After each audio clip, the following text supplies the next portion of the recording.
Mais uma vez, amados, Shabbat Shalom. O Senhor então abençoe com a sua alegria, com a sua paz, com a prosperidade que nós temos nele, que vem dele e nós só podemos receber dele. Amados irmãos, então, por enquanto podem sentar, neste caso. Nós vamos então continuar com a nossa série de pregações que tem como título, como assim, temática norte, o cristão e.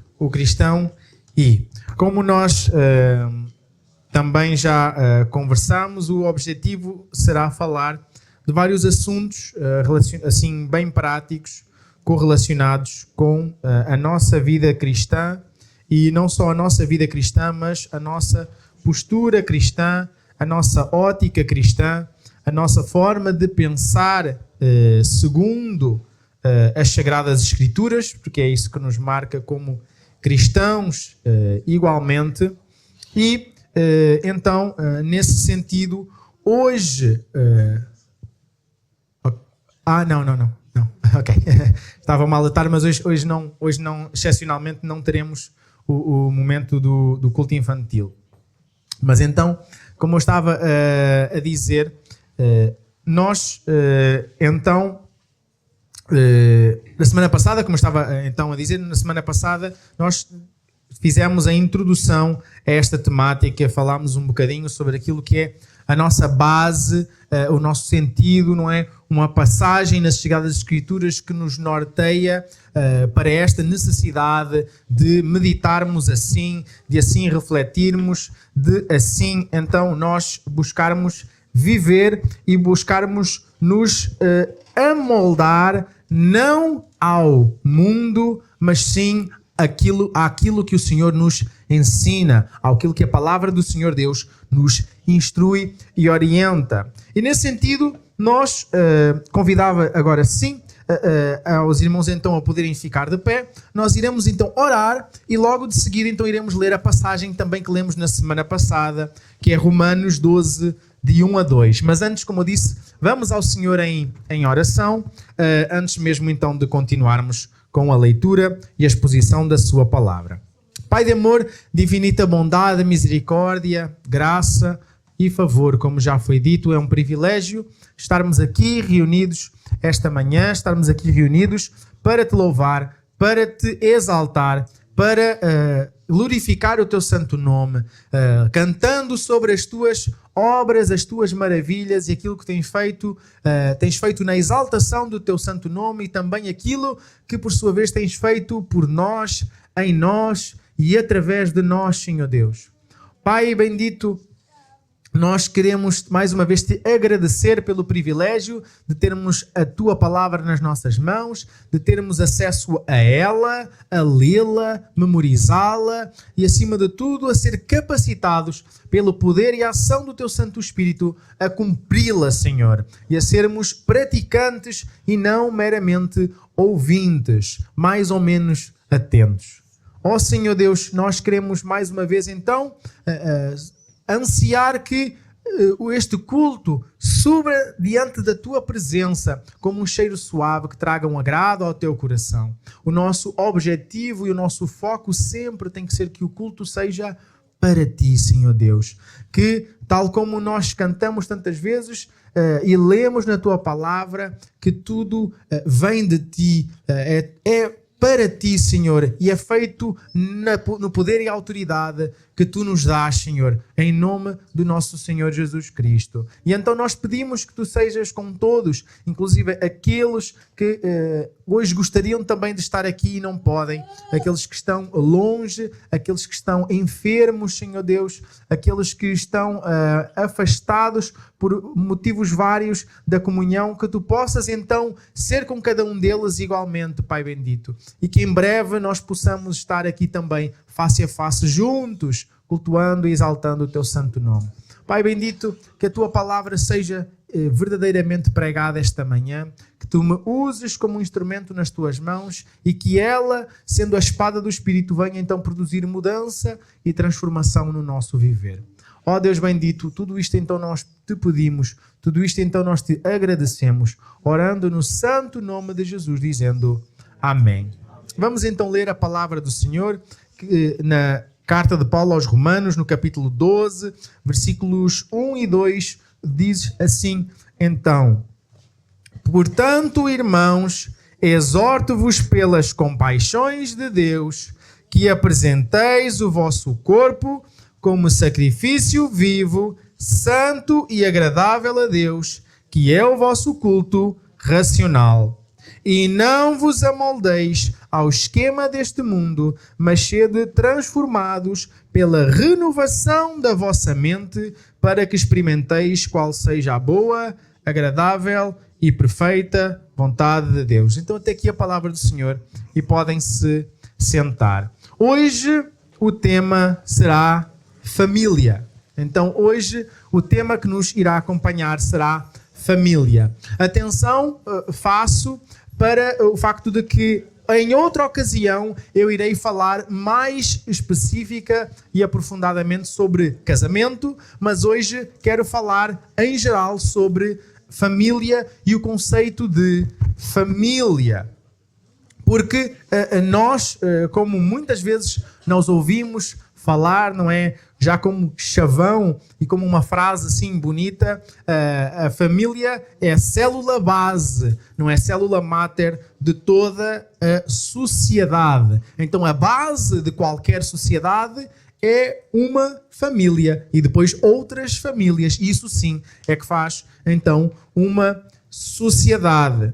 A família precede ao Estado, ou seja, existe antes do Estado existir e antes, inclusive, de termos governantes para regerem os conjuntos de famílias. E, por sua vez, então, sabemos, como também muitas vezes dizemos, que a família nasce, sim, no coração do Senhor Deus e, por isso, família também é definida pelo Senhor Deus e não definida depois pelo Estado, não é? Ou definida pelos governantes. Aquilo que é família é o que Deus diz que é família e não aquilo que o mundo diz que é família. Ok? Então, logo começamos também lembrando desta base. Então, algo que é muito interessante nós pensarmos, mas então o que é família? Às vezes é fácil a gente falar, a gente gravar, a gente às vezes ouve pregações, palestras e tudo mais, mas também temos que pensar um bocadinho no que é que a palavra do Senhor nos diz que é família. E é muito interessante que, por vezes, apesar das nossas boas intenções, eu tenho percebido que nós podemos, mesmo no nosso meio cristão, ter algumas más concepções sobre aquilo que é família. Ambiciono que isto seja algo pacífico de nós clarificarmos, mas que às vezes podemos ter uma má compreensão do que é família. Por exemplo, nós encontramos, e é a Bíblia que usamos como base, que a Bíblia descreve que, por exemplo, no caso Adão, Eva, Caim e Abel são a primeira família, ou o primeiro grupo de pessoas descrita como família. E nós encontramos isto em Gênesis 3 e em Gênesis 4. Mas depois é muito interessante nós também lembrarmos que a viúva e o seu filho, que são citados em 1 de Reis 17:12, também são considerados família. São considerados uma família.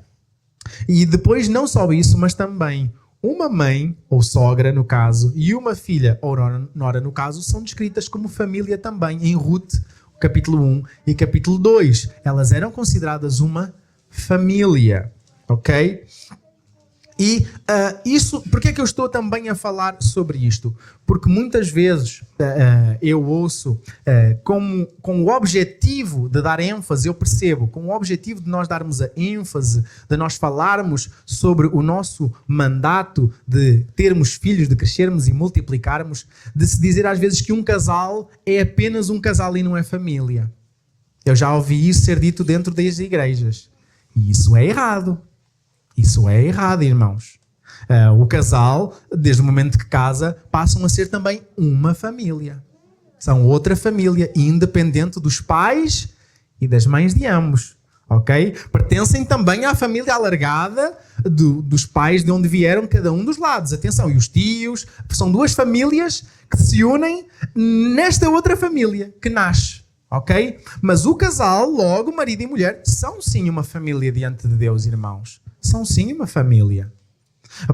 Porque isto pode nos levar às vezes, por causa de, como eu disse, por causa de boas intenções. Eu percebo que a boa intenção é aquela coisa de estar a promover que os casais, que nós temos percebido que ao longo dos anos têm não só adiado, mas têm posto de parte ou mesmo deixado de ter filhos, e é um facto, fora e dentro das igrejas, melhor dizendo, e muitas vezes naquela ênfase de se incentivar o casal novamente a multiplicar e encher a terra, às vezes nós podemos cometer imprecisões, erros teológicos e até causar marcas profundas no coração de pessoas. Quando a gente se vira exatamente para um casal e nós muitas vezes não podemos não saber há quanto tempo eles estão a tentar ser pais, e nós virarmos e dizemos: vocês ainda não são família, vocês são um casal. Família é quando andar aí o pequenino ou a pequenina aí à vossa volta, aí são família. Isto não é verdade, irmãos. Isto não é verdade. Isto deixa marcas no coração de pessoas. Isto cria traumas no coração de pessoas. E enquanto aquilo que era o desejo nosso de estar a incentivar as pessoas a ser pais, às vezes é dissuasor. Às vezes as pessoas disserem: olha, já não vou mesmo. Não vou, estou farto. Estou farto que me perguntem quando é que vai ser. Estou farto. E então eu percebo que a boa intenção existe com esse sentido de se incentivar os casais a serem pais. E amados, nós temos a Bíblia toda cheia de incentivos a que nós sejamos pais, se pudermos, não é? Porque é isso, há casais que não podem. Não podem. E a Bíblia assim considerava família na mesma, não é? Ana, mãe de Samuel, não é? Ela veio a ser mãe de Samuel, ela e o seu esposo, era uma família. No caso ainda tinha a outra, digamos assim, a outra esposa que Elcana tinha duas esposas no caso.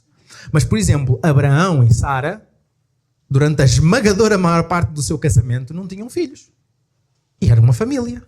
Deus chamou aquela família. E disse que, inclusive, como já foi falado recentemente, ontem no jantar de casais, que todas as famílias da terra iriam ser abençoadas por meio deles. Sabemos que isto apontava, acima de tudo, para a obra do Senhor Jesus Cristo, que viria, digamos assim, segundo a carne, como nós chamamos, segundo a descendência humana, viria da família de Abraão, iria descender de Abraão. Mas eu gostei exatamente de tirar esta parte para nós exatamente termos cuidado, para às vezes não cometermos excessos ou até sermos imprecisos na nossa forma de ser.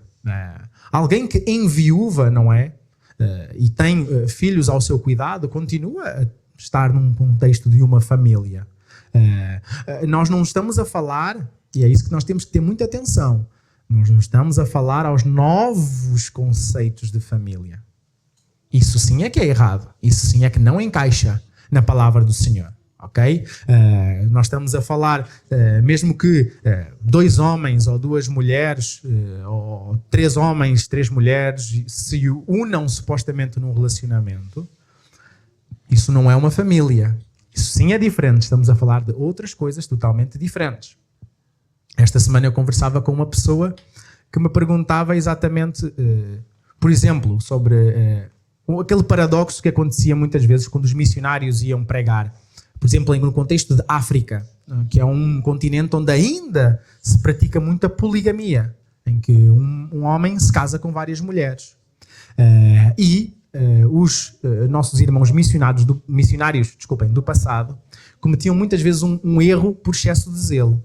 Qual é que era o erro que eles cometiam? Eles chegavam lá, pregavam o evangelho e encontravam as pessoas a viverem em poligamia. E o que é que eles diziam? Não, mas a Bíblia, e aquilo que nós encontramos no Novo Testamento até a ênfase, é que o casamento seja mesmo monogâmico, não é? Apenas um homem e uma mulher. Então agora tu vais ter que escolher uma e vais ter que mandar as outras todas embora. E isto é um erro grave, por excesso de zelo. Porque ele já tinha cometido o primeiro erro, digamos assim. Agora, este segundo erro não iria resolver. Aquilo que ia resolver era mandar um tanto de mulheres para a marginalidade, digamos assim. Para não terem quem sustentasse, quem cuidasse dos filhos, muitas a têm que se entregar à prostituição para tentarem se manter, sendo que o erro inicial já tinha sido feito. E Deus, nós encontramos que inclusive ele foi paciente com as pessoas do passado que estavam em poligamia, que agora é diferente de nós buscarmos a poligamia neste contexto. Mas se nós chegamos a um contexto em que vemos que as pessoas estão num contexto de poligamia, a gente prega o evangelho, as pessoas se convertem e a gente explica. Agora a geração futura não vai buscar isso. É assim que a gente vai ensinar. Não vai a fazer 2 erros por causa de um. Exatamente é a mesma situação semelhante se, Deus me livre, mas que uma filha minha adolescente chegasse e dissesse: pai, eu estou grávida. E o que é que a gente ia fazer? O erro já foi feito. Ok? O erro da fornicação já aconteceu. O bebê não é o erro. O erro é a fornicação. Nenhum bebê é um erro. Nenhum bebê é um pecado. O erro é a fornicação ou o adultério. Isso é o erro. O bebê que nasce fruto é uma consequência num contexto, mas todo bebê é uma bênção. Ok? Isto temos também de ter cuidado na nossa forma depois de falar. Estão a perceber? Porque nós também vamos marcar até a nossa geração futura e a forma de pensar dos nossos moços e das nossas moças. Ok? Então o erro aconteceu na fornicação. Agora nós vamos cuidar deste bebê. Nós não vamos matar bebê nenhum. Porque 2 erros não vão fazer uma coisa certa. Não é através de 2 erros que a gente faz uma coisa certa. Então, e também precisamos então de ter cuidado em relação a isso. Quando nós, por exemplo, recebemos mães solteiras. Cada vez vai ser mais comum. Nós vamos receber mães solteiras e ela com os seus filhos também são uma família. Ok? Ansiando, porventura, até vir a ter um pai para ajudar a cuidar destas crianças também. Mas nós precisamos ter muito cuidado na nossa forma de ser bíblicos e ser igualmente justos, zelosos e amorosos na nossa forma de tratar. Jesus era assim. Jesus era exatamente assim. Então nós às vezes nós não podemos, pela nossa forma de gostar de ter tudo encaixado, tudo resolvidinho, não é? Tudo certinho e amarrado, nós às vezes podemos cometer erros por excesso de zelo e magoar pessoas, ofender pessoas, espantar pessoas, exatamente porque em vez de acolher aquele que chega com uma dificuldade, a gente aponta dedos, a gente expõe as coisas na praça pública, não é? Quase só falta amarrar a pessoa ali num cepo e dar umas chicotadas, sei lá, ou algo do género, ou atear fogo, ou algo assim do género. E nós temos que ter essa consciência. Nós, nas nossas igrejas evangélicas, no passado bem recente, fizemos muito disso. Fizemos muito disso. Amados irmãos, nós estamos a preparar, e eu não quero, não desviando do assunto, mas eu gostava mesmo de chamar muita atenção, que os irmãos tivessem muita atenção e percebessem o que é que eu quero dizer agora, neste momento. Não sei se vocês têm a noção do ataque feroz que o inimigo das nossas almas está a fazer à família. Não está só a fazer à família, mas está a fazer ao conceito de homem e ao conceito de mulher. Ferozíssimo.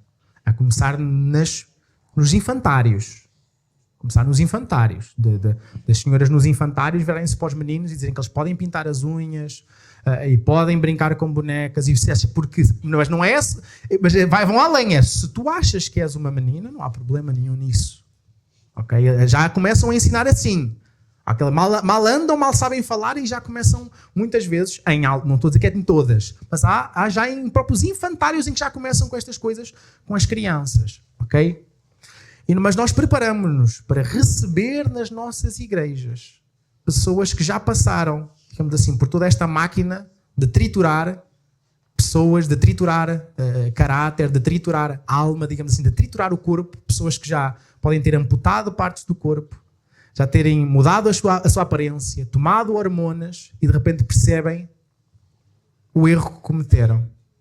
E agora querem voltar a, digamos assim, a esboçar a identidade com a qual o Senhor os fez nascer. Nós preparamos-nos para receber essas pessoas nas nossas igrejas.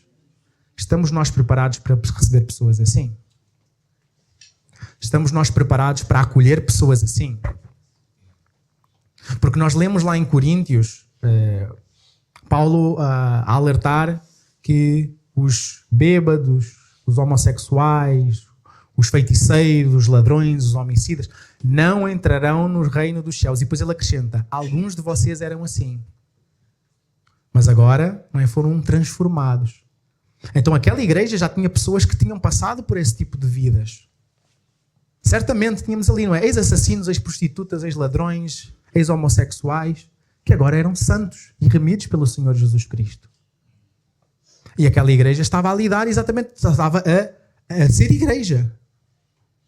E nós, muitas vezes, na nossa busca, e que é correto nós ensinarmos às nossas crianças o que é certo, e sermos como nós cá, pelo menos em Portugal, dizemos muitas vezes pão, pão, queijo, queijo. Tipo, é assim, é assim. Isto é o que a Bíblia ensina, e não há aqui asteriscos a colocar, ok? Isso é correto, mas isso nada tem a ver com a forma amorosa, zelosa, graciosa com que nós temos de saber receber quem vem expor o seu pecado, vem pedir perdão pelo seu pecado e pedir ajuda para enfrentar as suas batalhas. É muito bonito a gente ouvir os testemunhos, como eu costumo alertar. A gente ouve os testemunhos. Ex-travesti, não sei quê, era rainha do lado da parada, não sei quê, agora é pastora. E depois a gente ouve o testemunho. E depois a gente ouve as pessoas que de madrugadas em oração, a jejuarem e orarem, ouvir outra pessoa do outro lado a chorar, não é, de madrugada. Eu quero sair, eu quero ir para a rua, eu quero ir ganhar dinheiro. E ele, não, fica em casa, não vais fazer isso, não entregues o teu corpo a essas coisas. Olha o que é que o Senhor ensina na sua palavra.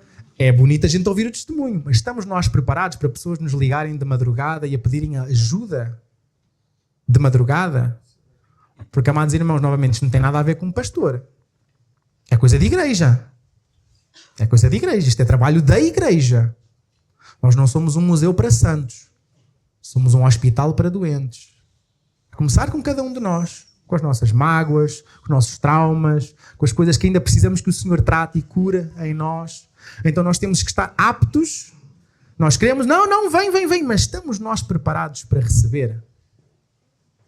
Estamos nós preparados para pessoas entrarem assim pela porta da nossa igreja e nós temos que ter algumas conversas com os nossos filhos e dizem, olha, aquilo é um senhor, mas ele está com saia e com batom, mas aquilo é um senhor. E depois ter que ter uma conversa mais aprofundada, não é só dizer que é um senhor, é ter a explicar, olha, há pessoas que sentem que nasceram no corpo errado e tudo mais, e a gente tem que ter conversas, é tudo didático. Mas isto é uma coisa que já acontece há milénios, que talvez a igreja se esqueceu um bocadinho mais recentemente, que a gente agora gosta tudo, não é? Quadradinho, tudo direitinho, a gente chega aqui ao domingo, todos vestidinhos assim muito bem, somos todos muito santinhos, todos muitos cristãos, independentemente muitas vezes de como a gente se portou durante a semana, o que a gente falou, o que a gente viu, o que a gente disse, pensou. A gente gosta tudo muito santinho e depois nós esquecemos-nos completamente que nisso, digamos assim, diria que os católicos romanos estão certos. Calma, não é nenhuma heresia. Eles chamam as instalações deles de paróquia. Não sei se vocês sabem disso, por norma as instalações das igrejas católicas chamam-se de paróquias. O que é que a palavra paróquia quer dizer? A palavra paróquia significa uma estalagem para um passageiro, um caminhante que está de viagem.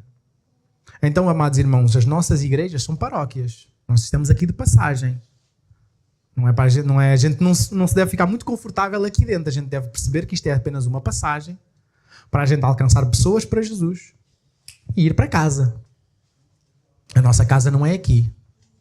Então, amados irmãos, como estava a falar há bocado, puxando a fita atrás, da questão da poligamia, depois essa mesma pessoa perguntou-me, então e se 2 homens chegam à tua igreja, já, segundo a lei portuguesa, casados, e se convertem? E eu apontei para o que diz em Coríntios. E apontei para o que diz em Gênesis. Casamento é um homem e uma mulher. Não é casamento. Podem se separar porque ninguém se está ali a divorciar porque nunca se casaram, para começar. Então, não há problema nenhum. E era o que acontecia e é o que sempre aconteceu. São coisas totalmente diferentes. Ok, amados irmãos? Então, quando a Bíblia fala de casamento, a Bíblia que define o que é casamento, nós temos exatamente de apelar para a nossa ordem natural. Uma coisa interessante, não é que nós encontramos, por exemplo, é lá puxando para Gênesis, e isso é que é importante a gente ir, se a gente vai ali a Gênesis no capítulo número 2, visitemos Gênesis capítulo 2 e nos ensina assim a palavra do Senhor. Em Gênesis 2, 18, nós vemos assim a base, o sentido da criação da família. Dentro do contexto da criação, então Deus primeiro cria o homem não só no sentido de humanidade, mas no sentido do homem masculino, não é? O homem macho, digamos assim, em contraste com a fêmea, que vai criar a seguir. E então o que nos diz em Gênesis 2:18 é: disse mais o Senhor Deus, não é bom que o homem esteja só. Eu lhe farei uma ajudadora que lhe seja adequada. Aquela palavra que antes era idónea, não é? Idónea significa isto, adequada, que esteja à sua altura, ou seja, que esteja capaz.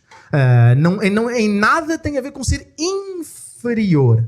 Ou seja, em tudo semelhante em termos de aptidão. Atenção. E a Bíblia é bem distinta ao explicar que homem e mulher diante de Deus são iguais em amor, são iguais em aptidão, são iguais em capacidade, estou a falar aptidão psicológica, em raciocínio, são iguais, mas são totalmente diferentes nos seus desafios, naquele que é o mandato que Deus tem para homens e no desafio e o mandato que Deus tem para mulheres. Ok, amados irmãos? Independentemente de que até mesmo o que lá fora agora socialmente se ensina, a própria biologia contraria totalmente aquilo que se ensina socialmente. Socialmente é não, homens e mulheres são totalmente iguais em tudo. É tão simples como nós temos categorias diferentes nos Jogos Olímpicos. Tão simples quanto isso. E os resultados são muito diferentes. O que é o recorde mundial para, por exemplo, para as mulheres, para os homens, por norma, a pessoa nem se qualifica.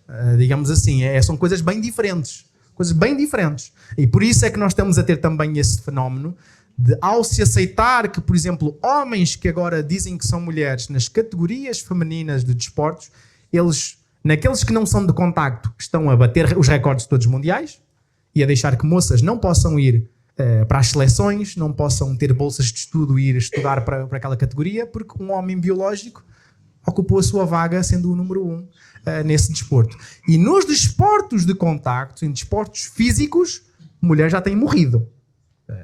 Houve o caso de pelo menos 2 ou 3 casos em UFC, que é de luta, em que chegou lá a princesa e só mandou um soco e matou.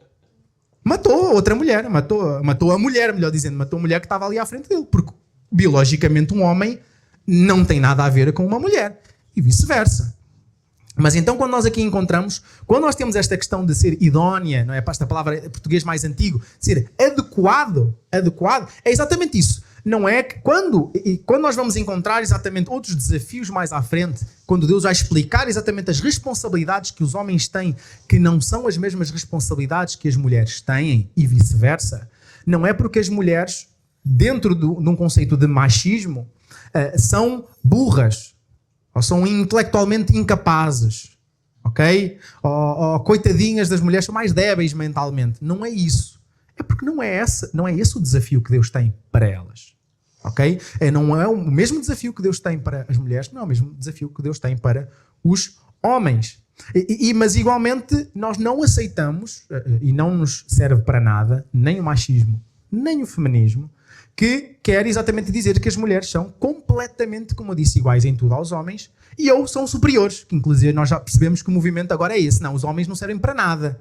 Os homens só servem talvez para a gente conseguir ter, digamos assim, os pozinhos de perlim-pim-pim para engravidar e conseguir gerar vida. De resto a gente não precisa de mais nada.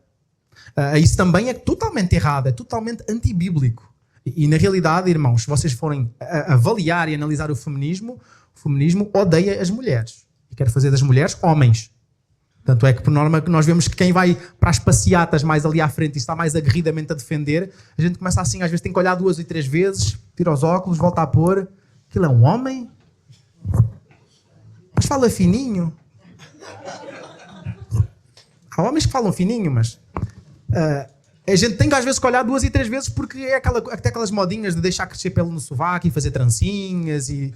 aquelas coisinhas que a gente vê que querem descaracterizar, odeiam o que é feminino, odeiam o que distingue a mulher da sua feminilidade, da delicadeza com que Deus criou, do cuidado que Deus o cuidado que Deus teve ao criar a mulher e a beleza particular que Deus deu à mulher, que não deu ao homem. Não deu. Não. Por mais bonito que o camarada seja, digamos assim, pode ser o Saul da vida, o Salomão da vida, que o povo todo olhava para Saul e dizia, homens e mulheres achavam Saul lindíssimo, mas é diferente. Deus teve um cuidado especial ao fazer as mulheres. Isso é claro, notório, que é bíblico. Mas então mais à frente, como eu disse, nós temos Gênesis 2:18, depois temos o 21 ao 25 que diz: então o Senhor Deus fez cair um sono pesado sobre o homem, este adormeceu, tomou-lhe então uma das costelas e fechou a carne em seu lugar. E da costela que o Senhor Deus lhe havia tomado, formou a mulher e a trouxe ao homem. Então disse o homem: esta é agora osso dos meus ossos e carne da minha carne. Ela será chamada mulher, porque do homem foi tomada. Portanto, o homem deixará seu pai e sua mãe e se unirá à sua mulher, e eles serão uma só carne. E os dois estavam nus, o homem e a sua mulher, e não se envergonhavam. Então aqui, antes mesmo da queda, estamos aqui a perceber o mandato cultural. Já aqui temos também o primeiro despontar até da própria liderança masculina, e estamos a falar, isto é tudo antes da queda. Não foi a queda que veio colocar o homem a ser o líder e a mulher a ser a sua ajudadora capaz. Não foi isso. Já antes, quando tudo estava correto, foi assim que Deus quis fazer.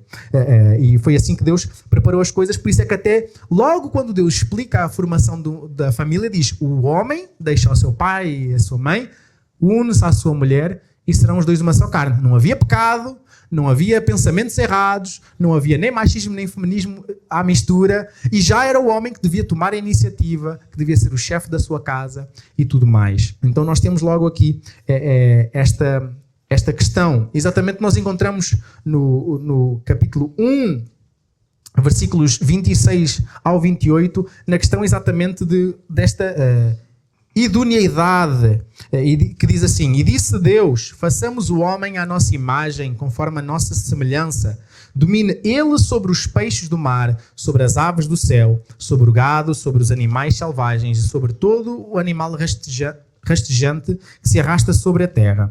E Deus criou o homem à sua imagem. A imagem de Deus o criou, homem e mulher os criou. Então Deus os abençoou e lhes disse: frutificai e multiplicai-vos, enchei a terra e sujeitai-a, dominai sobre os peixes do mar, sobre as aves do céu e sobre todos os animais que rastejam sobre a terra. Então logo aqui duas coisas para chamar a atenção também: homem e mulher são ambos imagem e semelhança de Deus. Não é o homem que é a imagem e semelhança de Deus e a mulher é quase. Não. Ambos, homem e mulher, são imagem e semelhança de Deus. Mesmo ainda em solteiros. Atenção. Em solteiro, é imagem e semelhança de Deus. Ok? Podia haver às vezes a confusão se era necessário, digamos assim, estarem casados para serem imagem e semelhança de Deus. Autonomamente, os nossos filhos, não é? As nossas crianças, desde que nascem, já são imagem e semelhança de Deus. Por isso é que nós não temos direito de atentar contra a vida do bebê nem na barriga da sua mãe, porque ele é a imagem e semelhança de Deus. Não sei se vocês têm a noção, vai ser aqui no Gênesis, já ali no capítulo 3, que é o próprio Deus que fala em pena de morte. Quando alguém atentasse contra a imagem e semelhança de Deus do outro. Por isso é que mais tarde Deus vai dizer exatamente: aquele que matar é lícito que também venha a morrer, porque ele atentou contra a imagem e semelhança de Deus. Por causa do valor da vida humana, é que Deus disse: não mates, se não é lícito que tu próprio sejas morto. É lícito, não quer dizer que vai acontecer sempre, mas é lícito. Davi poderia ter sido condenado à pena de morte, porque ele orquestrou o assassinato de Urias. Não é? Não só isso, porque até dentro do contexto do povo de Israel, ele era um adúltero. E poderia ter, por isso também ter sido condenado à morte. Mas Deus foi gracioso para com ele. Deus exerce da sua graça sobre nós. Mas não podemos dizer que as coisas não estão lá, e os avisos não estão lá, e a seriedade das coisas não está lá. Então, nós temos logo aqui no Gênesis a base para o nosso casamento, e também a base porque é que nós somos chamados, dentro das nossas capacidades, a ter filhos. A fazer filhos. Porque Deus assim mandou. Claro que, como estava a dizer, mas há casais que podem não conseguir ter. Pode haver um problema, pode ser do esposo, pode ser da esposa, pode ser de ambos, e eles não conseguem ser pais. Mas isso não quer dizer que não são uma família. Não quer dizer que não são amados por Deus. E não quer dizer que eles não conseguem, ainda assim, cumprir a vontade de Deus e o ministério de Deus através e para as suas vidas. Então nós encontramos aqui, como eu disse aqui, a base para tudo. Depois, e no caso, por questão de tempo, eu não vou ler tudo, mas vou citar e apelar à vossa memória, e depois os irmãos podem conferir em Gênesis 3, do 9 ao 17, que depois, quando há assim a queda é essa que no contexto foi a nossa primeira mãe, digamos assim, que catalisou. Ela é que pegou no fruto, ela é que comeu primeiro e ela entregou ao seu marido. E o que é que o seu marido fez? Comeu também. Quem é que Deus chama à responsabilidade? O homem. Deus chama pelo homem. E nós podíamos até dizer, não, mas aqui o homem está a chamar a humanidade. Não, mais abaixo está ali na descrição do diálogo. Que ele está a falar com Adão. Que até Adão dá a desculpa. A mulher que tu me deste ofereceu para eu comer e eu comi. Sabes que eu aprecio muito os cozinhados da minha Evinha. Ou seja, ele até estava a tirar as culpas para cima de Deus. A mulher que tu me deste ofereceu e eu comi. Coitadinho de mim, que não sabia a ordem e a lei que tu me tinhas entregue de não comer a árvore do conhecimento do bem e do mal. Coitadinho de mim. E logo a seguir nós então temos essa questão de que, não sei se vocês têm a noção, que dentro da consequência do pecado na questão da mulher, nós temos duas coisas muito interessantes. Uma é a multiplicação das dores de parto, que está incluído, digamos assim, como consequência dessa desobediência, e outra era, permitam-me a contextualização, era o feminismo. Porquê é que eu estou a dizer que era o feminismo? Porque diz assim a expressão: o teu desejo será para o teu marido e ele te dominará. Quando diz aquela expressão, o teu desejo será para o teu marido, não é que ela iria desejar o marido. Era exatamente a mesma expressão que Deus fala quando Caim está a pensar em matar o seu irmão, e Deus, a ter a conversa com Caim, diz: o desejo do pecado é para ti. Ou seja, o desejo do pecado era para vir sobre Caim, para dominar Caim, para nortear Caim. E igualmente, logo ali no Gênesis, o desejo da mulher será mandar no marido. Será dominar o marido. Por isso é que está ali o contraste. O teu desejo vai ser para ele. O teu desejo vai ser tu é que vestis ali as calças em casa. Mas ele é que te vai dominar. Então nós temos logo essa questão com que as nossas irmãs batalham desde pequeninas. É exatamente este desejo de serem mandonas, digamos assim. É uma coisa que vem lá, do Gênesis. Vai ser um desafio para as mulheres. Será um desafio para as mulheres esta tendência para quererem ser mandonas. Mas ao mesmo passo, nenhum homem tem o direito de ser mandão. Ser chefe da casa não tem nada a ver com ser mandão. Ok? Não tem nada a ter medo à mulher ou aos filhos. Isso não é liderança. Ok? O facto de eu ser o chefe da minha casa, como ontem até corretamente o irmão Júlio estava a pregar e a instruir-nos na meditação que trouxe, a última palavra é do homem. Quando há uma decisão a tomar, a última palavra é minha. E a última palavra, muitas vezes, porque eu tenho 2 dedos de testa, vai ser: sim, amor, tens razão. Mas a última palavra é minha. A última palavra é minha. Algumas vezes vai ser: olha, desculpa, mas neste impasse eu vou ter que tomar esta decisão. Para o bem e para o mal. E inclusive, e às vezes isto é o que é o mais complexo para nós homens, é quando nós vamos ter que dar o braço a torcer às nossas esposas. Porque como eu uma vez ouvi e repito, às vezes eu prefiro ser feliz do que ter razão. E em muitos impasses a gente tem que perceber: o que é que eu prefiro? Eu ter a razão nesta situação e levar as coisas até às últimas consequências, ou ser feliz? Eu prefiro ser feliz muitas vezes do que ter razão. Ok, amor, sim, vamos fazer o que tu estás a dizer. Mas parte de ser homem, parte do desafio que Deus nos dá como homens, é para que, se dá ruim, se dá problema, a gente não se vira: estás a ver a mulher que tu me deste, Senhor?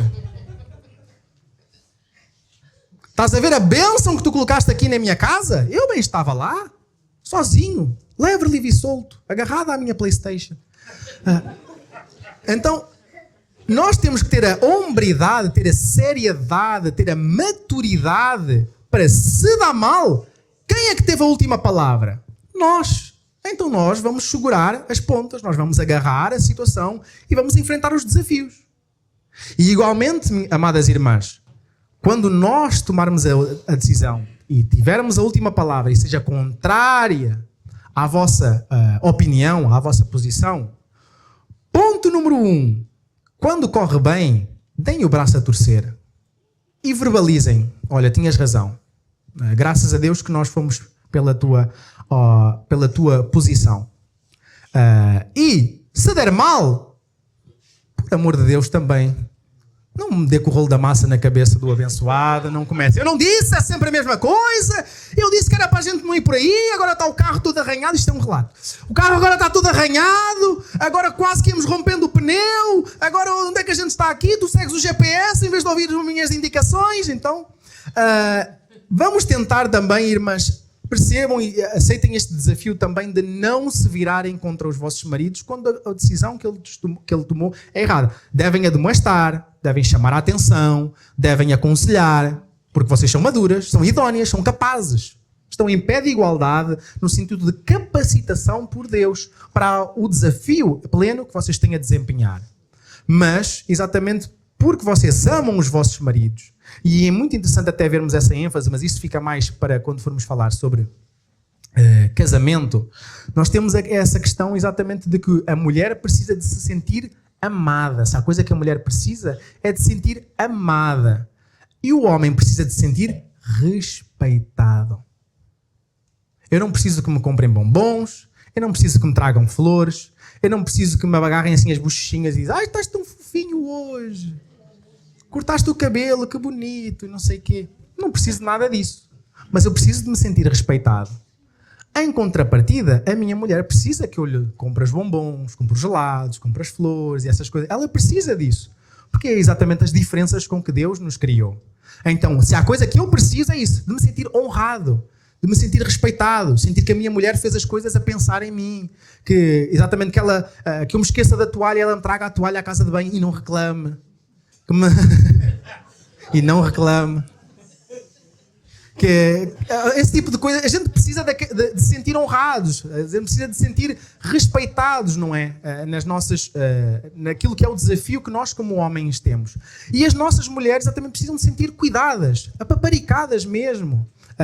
Manter aquela chama, digamos assim, acesa, mandar uma mensagem a uma certa altura, dizer um amo-te não só no dia dos namorados, ou não só na data de aniversário, ou não só porque a gente não quer levar uma cacetada. Eu amo-te, amor.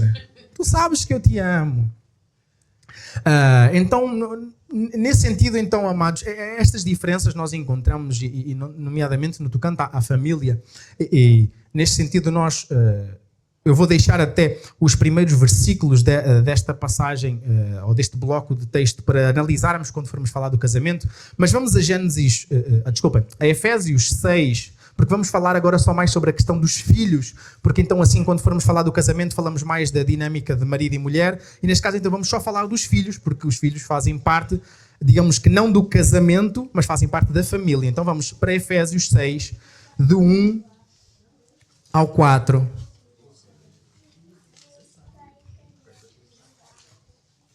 Então, Efésios 6, de 1 ao 4, nos ensina o seguinte: Filhos, sede obedientes aos vossos pais no Senhor, pois isso é justo. Honra o teu pai e a tua mãe. Este é o primeiro mandamento com promessa, para que vivas bem e tenhas vida longa sobre a terra. E vós, pais, não provoqueis a ira dos vossos filhos, mas criai-os na disciplina e instrução do Senhor. Perdão. Então, amados, nós aqui temos dois aspectos muito interessantes, que é o seguinte, eu gostava de até chamar a atenção a isto. Amados irmãos, quando é que, até lanço esta pergunta, quando é que um filho biblicamente falando, não socialmente falando, não o que a nossa cultura diz que é, quando é que um filho sai debaixo da alçada dos cuidados, da responsabilidade e da submissão aos pais? Quando é que isso acontece? Quando casa. Quando ele casa, quando ele vai cuidar da vida dele, quando ele vai fazer uma outra família, a partir daquele momento, ele deixa de estar submisso aos pais e passa a ter a única coisa que tem que manter é aquilo que nós temos aqui, a honra. Continua a honrar, mas vai poder coerentemente discordar. Compreendo, pai, compreendo, mãe, essa vossa postura, compreendo, sogro, compreendo, sogra, a vossa postura, mas a nossa casa nós vamos fazer assim e assado. Vai haver vezes que isso vai ter que acontecer, não é? Algumas vezes a gente vai também aprender e dizer, olha, realmente nós não tínhamos pensado para esta linha e nós vamos até aderir a esse conselho que vocês nos estão a dar. Como Moisés, não é? Quando Moisés, orientado pelo seu sogro, ele percebeu realmente o que o meu sogro me está a dizer faz sentido. Então vou me submeter ao que o meu sogro me está a instruir. Mas, quando ele sai de casa e se casa, aí sim, eu diria que, excepcionalmente, que não é tão frequente, mas será exatamente quando ele vai cuidar da sua vida, eventualmente como um celibatário ou como solteiro, e vai ele se sustentar a si próprio, como eu ouvi também o irmão a dizer, quando ele se vai sustentar autonomamente a si próprio, não vai depender dos pais para nada e vai também, digamos assim, cuidar da sua vida. Aí, ele completamente se autossustentando, deixa de estar debaixo da alçada da responsabilidade dos pais. Até aí, tenha 18, tenha 20, tenha 30, espero bem que isso não aconteça, mas tenha 30, isto não é a minha casa, a minha vida, é a minha casa, as minhas regras, irmãos. Minha casa, as minhas regras. Está debaixo do telhado do pai, a mãe lava as cuecas, a mãe coloca a comida na mesa. Essas são as regras da casa. O que forem as regras da casa, tenha 20, tenha 30, tenha 18, tenha 13, tenha 16. São as regras que os pais ditarem. Ponto final, parágrafo. Não há mais o que falar aqui. Mesmo que a lei venha dizer que aos 18 já pode fazer e acontecer, a lei venha dizer que aos 16 já pode fazer e acontecer, a lei, dependendo do país, diz que aos 12 já pode tomar estas, aquelas e outras decisões autonomamente. Biblicamente, está debaixo da alçada dos pais, está a viver na casa dos pais, respeita as regras dos pais. E se o pai, ele pode ter 30, está a viver na casa do pai, e o pai lhe diz, nesta casa, podes sair, mas chegas antes das 2 da manhã. Acabou! Acabou! O pai disse que é 2 da manhã, chegou às 2:01, está atrasado. Pode dormir do lado fora da porta, coerentemente. Porque ele está a viver na casa do outro. Ele está a viver na casa dele, no sentido pela extensão do pai lhe deixar viver lá. Mas é a casa do pai e da mãe. Do casal, pai e mãe. Porque quando ele for embora, continua a ser a casa do pai e da mãe. E isso é uma coisa que nós temos de ter, então, muita atenção. E aqui, então, novamente, a palavra do Senhor nos ensina, filhos, sede obedientes aos vossos pais no Senhor, pois isso é justo. E aí é que é a coisa também, no Senhor, ou seja, tudo aquilo que não fira a palavra de Deus. Ok? Naquilo que começar a ferir a palavra de Deus, depois temos que ter discernimento. Quando eu digo ferir, não estou a dizer o pai manda matar, roubar, e assim, se o pai mandar, a gente não vai cumprir. Ok? Mas imaginemos que nós temos pais. Os nossos pais são descrentes. E nós convertemos-nos. Nós depois precisamos ter maturidade e saber lidar com a nossa forma de lidar com os nossos pais. Mesmo, por exemplo, imaginemos que um moço com 15 anos se converte e quer ser batizado. E os pais não querem que ele seja batizado, não é? Como é que nós vamos lidar com isso? Claro que, acima de tudo, está o mandato de Jesus. Mas precisamos ter bom senso.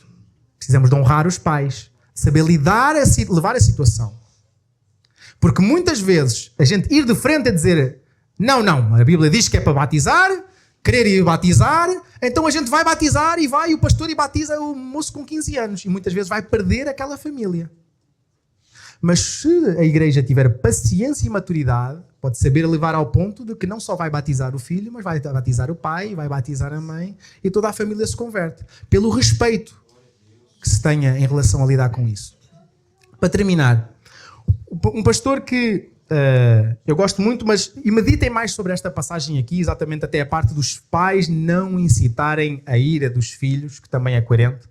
Nós não vamos andar ali a espicaçar, não é? A cutucar a onça com vara curta também, não é? Não vamos também estar a fazer pouco dos nossos filhos, não é? Não vamos estar a usar os nossos filhos como capacho ou assim, não é? Na nossa forma até de disciplinar, quando a gente disciplinar, mesmo, e a Bíblia, novamente, estou nem aí para o que a cultura, a sociologia, a psicologia venham dizer, a Bíblia diz que quem poupa a vara ao seu filho o odeia e quem ama não lhe falta com ela.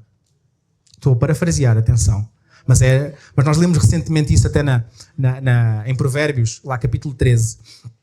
Mas a Bíblia fala sobre isso. Então, claro que quando eu vou disciplinar o meu filho, eu vou disciplinar porque eu o amo. Há outra passagem mais à frente também fala literalmente que a falta da vara faz com que a criança fique estúpida. Então vou literalmente arrancar um bocado da estupidez. Sai estupidez. Porque eu o amo. Mas eu não quero deixar marcas no meu filho, eu não quero deixar nódoas negras no meu filho, eu não quero que o meu filho tenha pavor ou medo de mim, ou assim, eu quero que ele me respeite. Pode até ter aquele medinho da palmada, mas eu não quero que ele tenha medo de mim.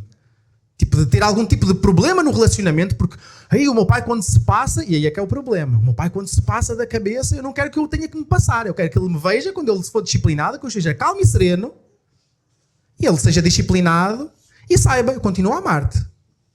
Posso dar agora um beijo, posso dar um abraço e tudo mais, mas tu precisas de ser disciplinado. E vais ser disciplinado. E vai doer. E tu vais chorar, mas tu precisas.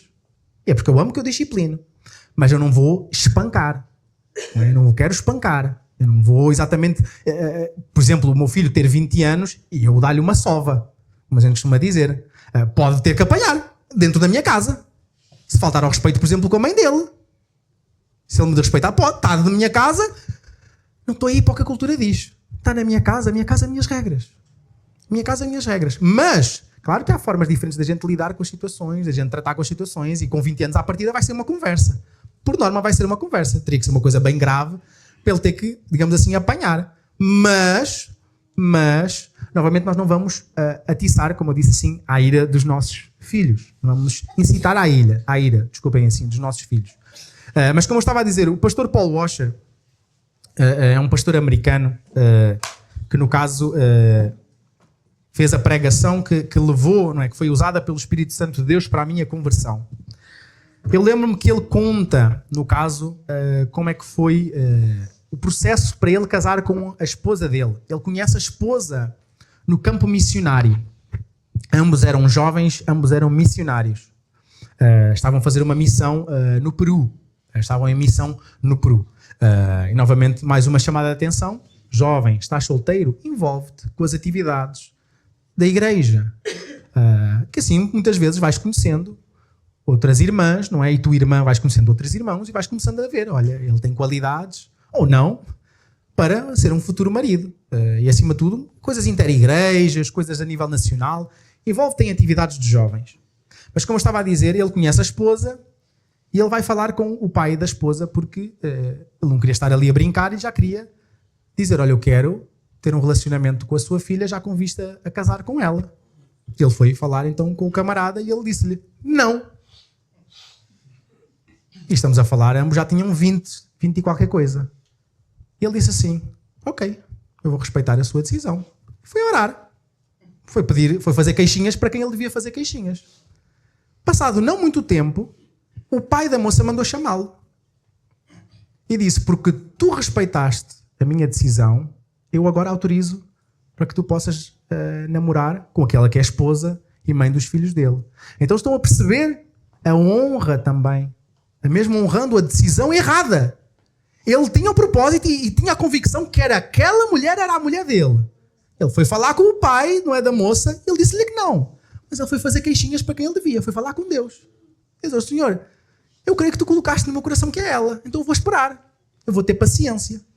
E como eu disse, Deus mudou o coração daquele homem incrédulo, mudou o coração do incrédulo, e o incrédulo mandou chamar o crente para dizer: eu agora autorizo. Estão a perceber a diferença? É totalmente diferença do que ele diz. Não, mas Deus falou comigo. Quando eu tocar com a planta dos meus pés, vou possuir por herança. Estão a perceber a diferença do tato, a diferença do cuidado que nós precisamos ter, mesmo com quem discorda de nós, pensa diferente de nós. Então, mesmo quando nós discordarmos nas nossas conversas, nos nossos seios familiares, em que podemos ter familiares que não são crentes, familiares que não creem na palavra, sejamos honrosos, irmãos. Sejamos benignos, sejamos atenciosos, amorosos, porque a gente não quer ganhar o debate. Nunca se esqueçam, quando nós estamos a falar com alguém, e até podemos estar a ter um debate teológico, um debate assim da pessoa estar a falar da religião dela e nós da nossa, acima de tudo, a gente não quer ganhar o debate. A gente quer que a pessoa se converta. A gente quer ganhar o coração daquela pessoa. Então ninguém, como aquela que costuma-se dizer, não se apanha abelhas com vinagre, mas com mel. Então a nossa postura em tentar chegar ao outro, a forma como nós falarmos, vai também contribuir muito para o sucesso ou para o fracasso do nosso relacionamento. Amém, irmãos? Vamos então orar.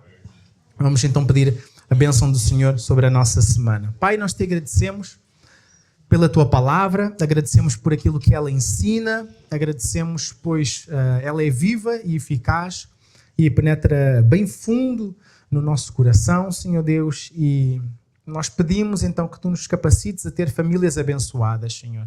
Que nos nossos tratamentos com as nossas esposas e as nossas irmãs com os seus esposos, Pai bendito, e também o nosso relacionamento como filhos, dentro ou fora da casa dos nossos pais, que nós possamos ser honrosos, Senhor, que naquilo que seja reto e justo diante da tua presença, Senhor. Dá-nos o privilégio de que tenhamos famílias curadas, Senhor, famílias saradas, famílias que entendem o seu propósito, Senhor, que compreendam a importância que tem numa sociedade, Senhor. Sem famílias não há sociedade, Pai. Sem famílias não há país, não há governo, não há nação, Pai de amor. E nós sabemos como o inimigo das nossas almas está focado ferozmente em destruir e atacar as nossas famílias, Senhor.